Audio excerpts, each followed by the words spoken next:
Hi guys, here's another assembly from the book of Daniel. We're going to explore what the Bible teaches again. Listen out for the secret message and writing in today's story. Have a look at my secret message here. Can you read it?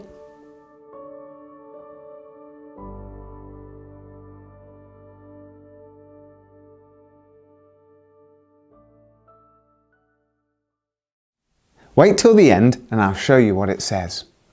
Our story is from Daniel chapter 5 today. Now imagine if today was your last day. That might be a scary thing to think about. Well, in Daniel chapter 5, that's what we find. It was the last day for a king and the last day for a kingdom. If you remember in our Daniel series, there's a lot about kingdoms. It speaks a lot about the future and the kingdoms that will come and go. Up to chapter 5, the kingdom on earth in charge was the Babylonians. They were rich, they were powerful, and they seemed undefeatable. It's now 539 BC.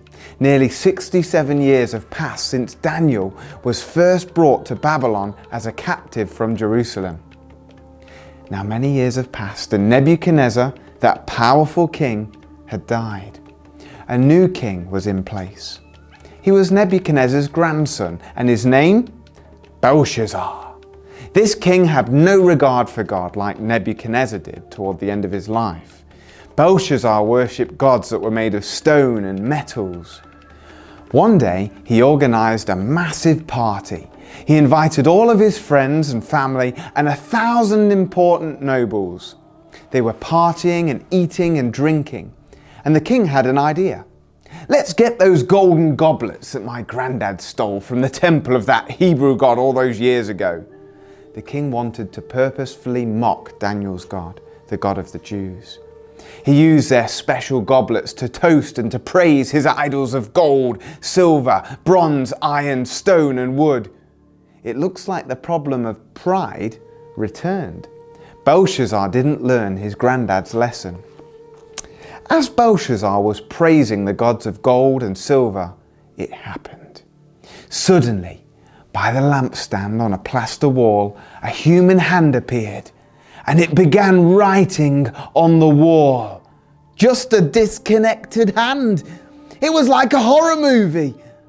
The king became so frightened his legs turned to jelly, his knees began knocking, and he was absolutely terrified, white with fear. He knew that this writing was serious, but he didn't understand its language. Filled with terror, he screamed for his enchanters, astrologers, scientists, and fortune tellers, much like his grandfather had done years before.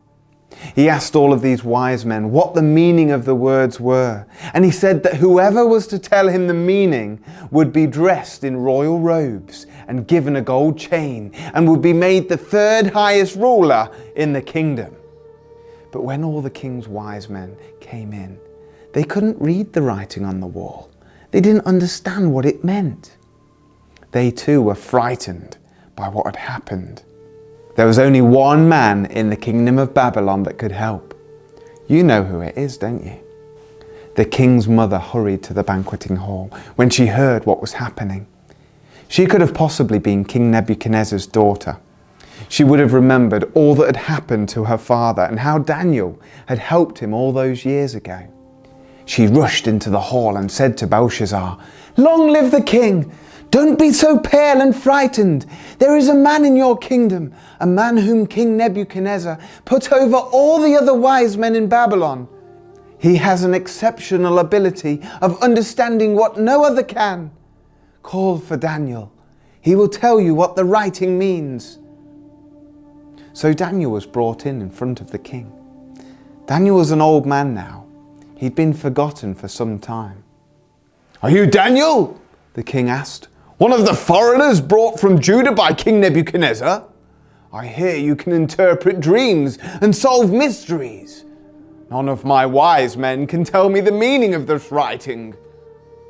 If you can read it and tell me its meaning, I will dress you like a king in robes and gold, and I will make you the third highest ruler in the kingdom." Daniel answered, "Keep your gifts. or give them to someone else. But I will tell you what the writing means." You see, Daniel wasn't interested in the treasure or position the king was offering him. He knew that doing what was right was far more important, and pleasing God was more important than seeking after earthly riches. "Your Majesty," Daniel said, "the Most High God gave honor to Nebuchadnezzar, the king before you. But when the king's heart became puffed up with arrogance, he was humiliated and he went mad like an animal."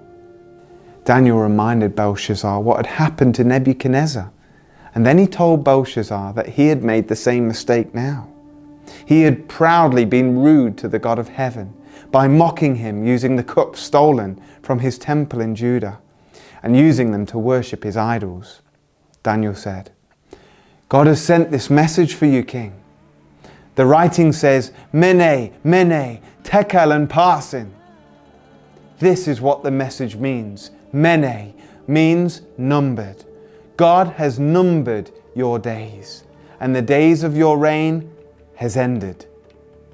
Tekel means weighed. You have been weighed up and have not measured up. Parsin means divided. Your kingdom has been divided and given to the Medes and the Persians." As soon as Daniel had finished, the king had him all dressed up in fancy robes, declared him the third highest ruler of the kingdom. Daniel paid no attention because he knew this was not to even last a few hours. This wasn't what he was looking for in life. He didn't want money, position, fame. He knew that there was much greater things to look for. History tells us that while Belshazzar was partying, Cyrus of Persia was outside the huge city walls planning his takeover. That very night, Belshazzar, the Babylonian king, was killed. The Medes and the Persians took over Babylon, and the Babylonian Empire came to an end, just as it had been predicted years before. Well, that's the end of chapter 5. That's the end of Babylon, but it's not the end for Daniel. People can spend their whole lives looking for fulfillment in all the wrong places. People can so often be like Belshazzar, thinking that money and fame, power and position is the way to happiness. But sadly, they always find out that these things don't truly satisfy. Daniel knew that true happiness doesn't come in the things that money can buy. There are much greater treasures to find. And we will find out more about that next week. I wonder, what do you think will make you happy in life?